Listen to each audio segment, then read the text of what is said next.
Hello YouTube, this is Andy back with you. Glad you could join me.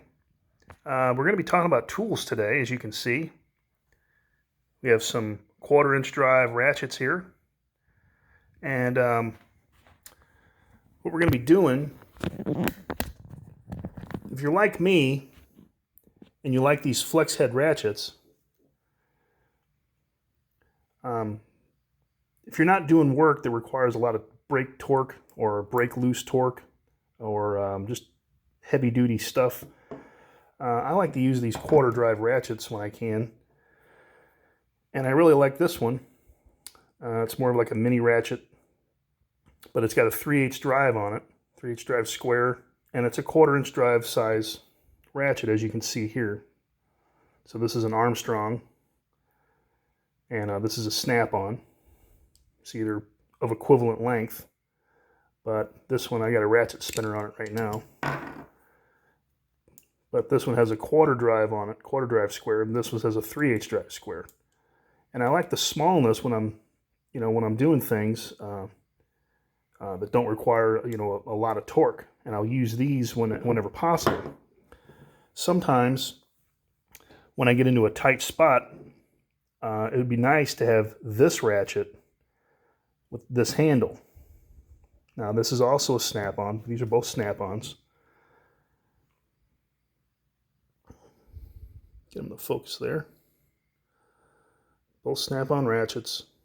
Both have the same style of mounting to get the head to attach to the lever here. So the long one is a TLL F72, and then this one here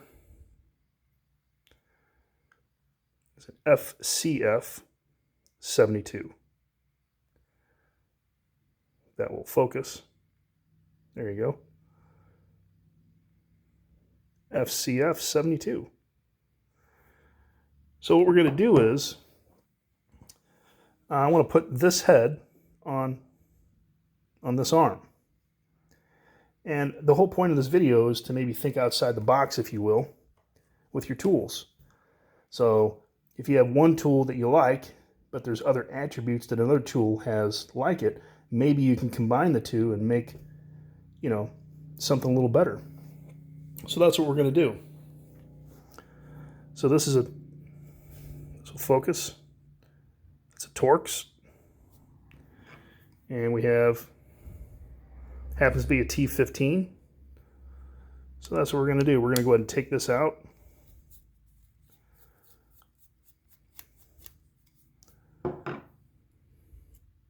Set that off to the side, and we want to take this head out. Now there's a spring in here that keeps the tension right there. Keep that spring in, keep it right there. And then we'll take this one off. There's other ways to do this. I suppose you could probably get the guts of one of these types of ratchets and put it in this one, and there'd be nothing wrong with that. I think it's probably a little easier, if you're working on something, you're like, I need that ratchet head with this handle. To do that on the fly would be much more difficult to swap the guts out as opposed to just change the head. That's my opinion, of course. So we'll set that one to the side for now, and then we're going to take this one, put it on here. Now with this particular style of ratchet, they use this little spring. See that little spring right there? I'll take it out. That's the tensioning. It's basically like the one coil of a spring. That's all that is. And they've put that in this little recess, and that creates tension on this part of the handle so that it doesn't just flop around. And there's a little trick to this when you put this together. If you encounter one of these, the idea is to push this part of it up toward the back of this coil,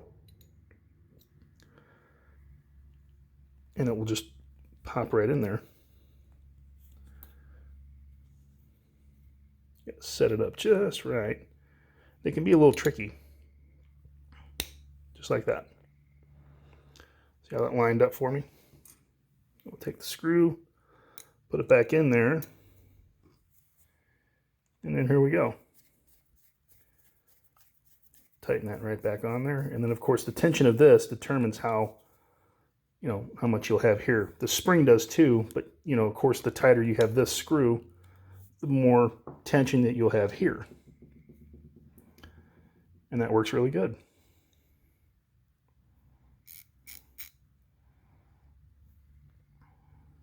And then of course, if you wanted to put this handle on this ratchet head, be no problem. Now that will happen. Stuff goes flying off on the workbench. But like I said, you just take that coil, put it up toward the top of the ratchet head, and then you take this part of the ratchet, slide it up, just like that. It's pretty easy. And as you can see, you could do this real time if you're working on your car or if you're working around the house, your lawnmower, your tractor, whatever you're doing. If you needed to do that, it doesn't have to be a ratchet. Maybe it's, maybe it's something else that you needed to. You could take it apart and make a different tool out of it. The same tool, but something like this. So now I have a 3/8 drive on approximately, this is about 10.5 inch in length.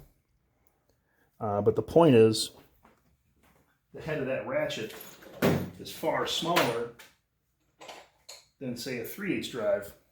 So here's a 3/8 drive Snap-on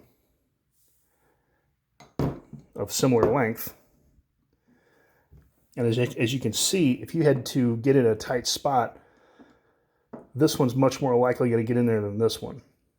Now, I'm not saying use this and break loose, 15mm bolts from 11 inches away. No, I would not. That's not what you're going to try to use this for. I call this type of thing like a finesse tool.